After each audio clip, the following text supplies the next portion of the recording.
Gimana perjalanannya ke sini? Alhamdulillah lancar. Oke, kita perkenalan dulu kali ya. Boleh memperkenalkan dulu?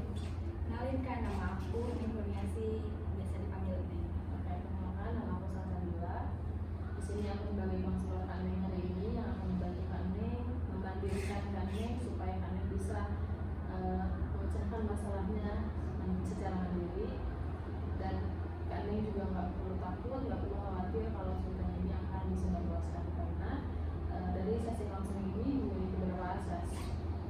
Yang pertama ada asas kerahasiaan, yang dimana saya sebagai konselor itu wajib menjaga atau merahasiakan segala cerita apapun yang Kak Neng ceritakan kepada saya, dan juga ada asas kesukarelaan, seperti Kak Neng datang untuk konseling hari ini tanpa adanya paksaan. Selanjutnya, karena sesi konseling ini berfokus pada Kak Neng, kita akan tetap berfokus pada Kak Neng. Apapun yang Kak Neng lakukan dan apapun yang Kak Neng ceritakan itu, kita akan tetap fokus di situ, dan supaya Kak Neng juga bisa memecahkan atau mencari jalan keluar dari masalah ini. Sampai di sini apakah ada yang ingin ditanyakan? Cukup Kak. Oke.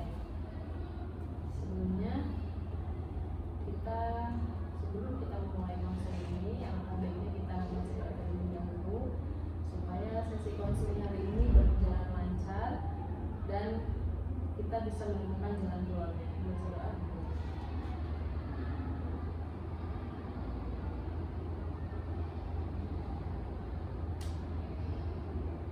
Sudah selesai? Oke, Kak Neng. Apa nih yang Kak Neng rasakan hari ini dan apa yang mungkin mengganggu pikiran Kak Neng? Yang aku rasakan saat ini lebih ke di rumah ya Kak. Aku tuh merasa di rumah tuh tertekan Kak, karena kemauan orang tua tuh harus aku turutin terus Kak, tanpa mereka bertanya kepada aku apa mau aku gitu Kak. Oke, kalau boleh tahu, Kak Neng mulai merasa tantangan seperti ini tuh sejak kapan? Udah lama. Udah lama. Apakah sampai saat ini orang tua Kak Neng masih berperilaku sedemikian rupa? Masih. Kalau boleh tahu apakah Kak Neng mau menceritakan cerita lebih spesifik, lebih detail? Boleh ceritakan. Kayak waktu kemarin mau lulus sekolah kan, mau lanjut ya perguruan tinggi gitu. Nah disitu kan aku punya pilihan ya, punya kampus yang aku mau gitu Kak. Tapi orang tua aku tuh menyuruh aku untuk ke kampus yang ini gitu Kak. Tuh, padahal minat dan bakat aku tuh ada di kampus yang aku mau. Kalau saya boleh tahu, pada saat Kak Neng ada di situasi seperti itu, perasaan apa yang sering kali ada dan mungkin sedikit mengganggu Kak Neng? Yang paling utama mesti tertekan Kak, dan sedih gitu karena nggak bisa memilih kampus yang aku mau gitu Kak. Dan aku juga merasa kesal sendiri karena apa yang aku mau nggak bisa. Oke. Kak Neng tadi menjelaskan kalau Kak Neng sedih, tertekan, capek juga mungkin ya. Tapi yang aku lihat mungkin Kak Neng itu capeknya bukan karena masalah yang ada di rumah aja, tapi karena Kak Neng juga nggak pernah Kak Neng nggak bisa mengutarakan perasaannya. Kak Neng selalu memendam apa yang Kak Neng rasakan.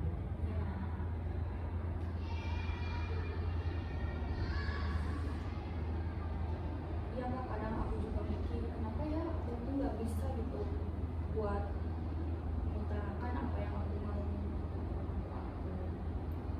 Tapi ada nggak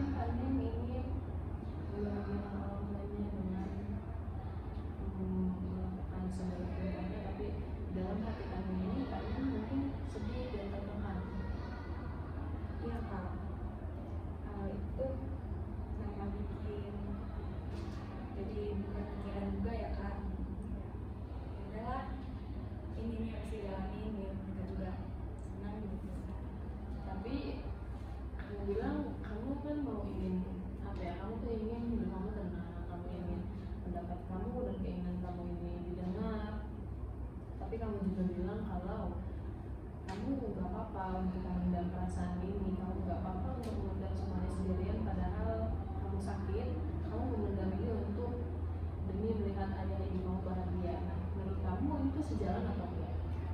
Belum kak. Enggak kan? Iya. Nah, kalau aku boleh tahu, sebelumnya kamu pernah jujur ngomong ke orang tua kamu soal anak yang kamu rasakan? Belum kak, karena nggak berani.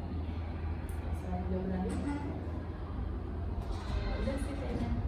eh, kita mencoba alihkan sebentar ya.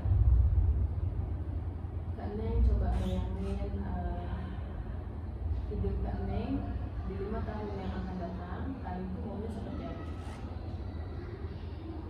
Pokoknya apa yang udah dijalani sekarang itu ya kedepannya menjadi yang terbaik. Kak Neng pengen bebas berarti ya? Kak Neng pengen bebas. Kak Neng merasa bebas ini penting buat Kak Neng karena selama ini Kak Neng hidupnya mungkin selalu penuh dengan tekanan. Apa benar seperti itu? Oke. Kak Neng perlu Kak Neng tahu bahwa komunikasi atau kejujuran itu penting. Kenapa? Karena kita nggak bisa terus-terusan memendam perasaan ini. Karena kalau misalkan Kak Neng terus memaksakan untuk memendam semuanya, apapun yang Kak Neng rasakan, itu akan berdampak hal yang tidak baik untuk Kak Neng. Nggak cuma fisiknya Kak Neng aja yang sakit, tapi mentalnya Kak Neng juga akan menjadi buruk. Karena Kak Neng ini lebih memilih untuk memendam daripada mengutarakan apa yang Kak Neng rasakan.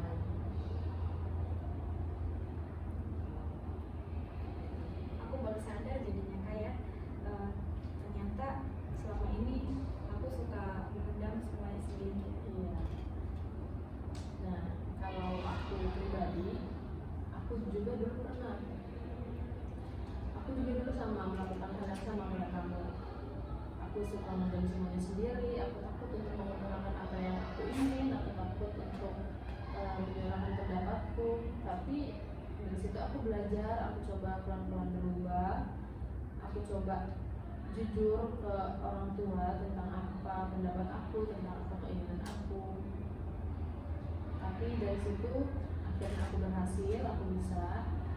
Nah, aku mau kamu mencoba melakukan itu.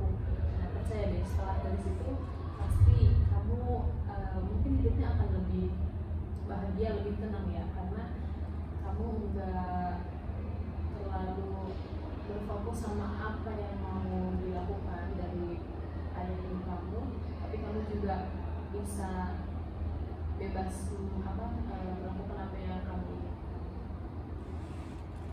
Oke kak, nanti akan saya coba. Jadi saya tuh harus jujur ya kak, Iya, tentang betul. apa yang saya rasakan.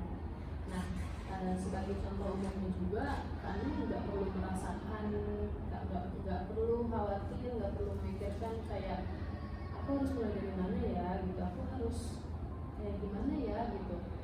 Nggak perlu ke hal-hal yang seperti itu. Karena misalnya mungkin akan ini ya, akan lebih berat karena sebelumnya selalu mendam. Tapi kalau menurut aku, karena yang coba untuk jujur dari hal-hal kecil dulu, kayak misalnya Kaneng kuliah nih, terus Kaneng misalnya hari ini kuliah, Kaneng ngerasa apa nih, ngerasa senang apa nih, Kaneng bilang lah sama orang tua Kaneng, karena ayah Kaneng atau ibunya Kaneng cerita kayak aku hari ini senang karena ketemu sama teman-teman gitu misalnya, atau aku hari ini sedih karena tugasnya banyak, atau apapun lah pokoknya yang kalian rasakan itu. Mulai dari situ aja, dari hal-hal kecil seperti itu, jadi kalian nggak perlu khawatir, nggak perlu bingung kayak aku mulai dari mana ya gitu. Jadi dari situ kedepannya kita bisa lebih jujur terus ya dengan apa yang kita rasakan. Betul. Nah, saran aku memang Kak Neng coba untuk berani bersikap tegas kepada orang tua Kak Neng, dan coba dibicarakan baik-baik tentang pendapat kalian atau tentang keinginan apapun yang kalian inginkan. Tapi yang harus kita ingat satu hal, beliau kan adalah orang tua kita. Bagaimanapun, mau sejelek apapun, mau sejahat apapun, itu kan akan tetap menjadi orang tua kita. Nah, kalian coba dibicarakan kepada orang tuanya, dibicarakan dengan bahasa yang baik dan sopan supaya tidak menyakiti hati kedua orang tua kalian. Iya kak, benar banget ya. Jadi dengan aku cerita ke kakak, aku merasa dipahami. Ya, dari cerita kamu yang tadi kamu ceritakan, aku nangkap kalau misalkan selama ini kamu selalu merasa tertekan, kamu merasa sedih, kamu capek secara emosional dan juga batin karena kamu merasa kamu tidak punya ruang untuk menyampaikan apa yang kamu rasakan. Kamu ingin mendapatkan didengar, keinginanmu juga tercapai, pengen ngambil keputusan sesuai keinginan kamu, tapi di sisi lain kamu juga takut dimarahi, takut kamu dicap anak yang tidak tahu diri sama orang tua kamu. Jadi akhirnya kamu memegang semuanya itu sendirian, walaupun di dalam hati kamu sebenarnya merasa sayang dan ingin banget didengerin. Baik, sebenarnya tujuan kamu dari sesi konseling ini apa? Aku pengen bisa menyampaikan apa yang aku rasakan. Berarti kamu pengen ini ya, ingin coba berkomunikasi, coba jujur, menggunakan bahasa yang baik aja, mencoba pelan-pelan. Nah, dari yang kamu ceritakan tadi, kita kan membahas tentang tekanan kamu di rumah, dan kamu juga ingin lebih bebas dalam menyampaikan pendapat dan perasaan kamu. Nah, terima kasih ya sudah cerita.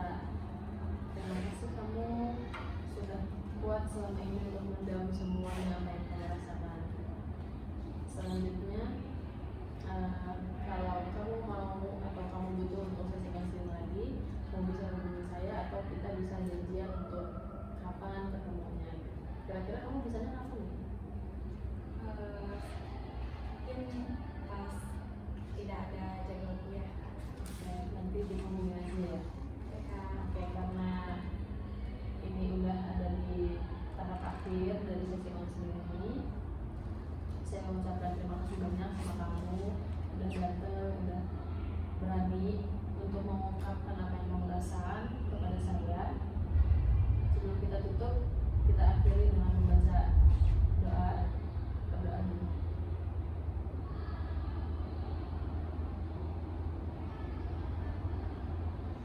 Berdoa sebentar. Terima kasih kalian. terima kasih juga ya kak udah mau dengerin cerita aku. Nanti aku mau konsul lagi sama kakak. Kita tutup, kita akhiri ya. Iya kak. Assalamualaikum warahmatullahi wabarakatuh. Kak. Dia punya aku kayaknya sebenarnya dari tadi. Beres. Semoga nggak ada ini.